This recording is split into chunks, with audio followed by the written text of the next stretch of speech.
시청자 여러분 안녕하십니까? 8월 4일 토요일 KBS 9시 뉴스입니다. 북미 간 비핵화 협상이 진행 중인 가운데 미국이 6.12 북미 정상회담 이후 처음으로 독자 대북 제재를 단행했습니다. 북한과 연루된 러시아 은행 등이 제재 대상입니다. 유엔 안보리에는 북한이 제재 결의를 지속적으로 위반했다는 보고서가 접수됐습니다. 먼저 워싱턴 연결합니다. 이재원 특파원. 북한이 핵과 미사일 프로그램을 중단하지 않고 있다는 보고서가 유엔에 접수됐군요. 어떤 내용인가요?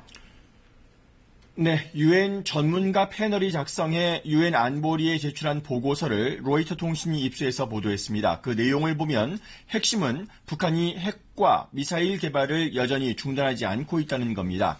해상에서는 선박대 선박간 불법 환적을 통해서 석탄뿐 아니라 석유 제품까지 많은 양을 거래하고 있다는 사실이 이번 보고서를 통해서 드러났습니다. 대형 유조선을 통해 이루어지는 석유 환적이 북한의 주요한 제재 회피 수단이 되고 있다는 지적입니다. AFP 통신은 여기에 연루된 선박이 40척, 기업도 130곳이라고 보도했습니다. 이 밖에도 유엔 전문가 패널은 북한이 핵과 미사일뿐 아니라 소형 무기를 불법 거래하고 있다는 사실도 지적했습니다. 네, 미국이 5달 만에 대북 독자 제재를 발표했어요. 이 비핵화 협상이 지속되고 있는데 미국이 이런 압박에 나선 이유가 있을까요?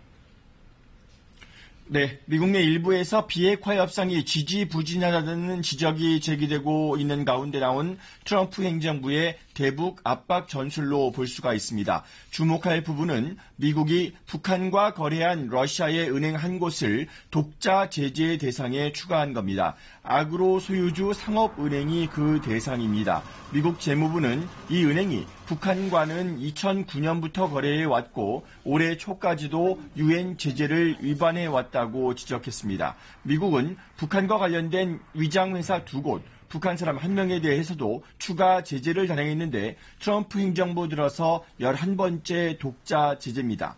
미국 재무부는 유엔 안보리에 이들을 유엔 제재 대상으로 지정해달라는 요청도 했습니다.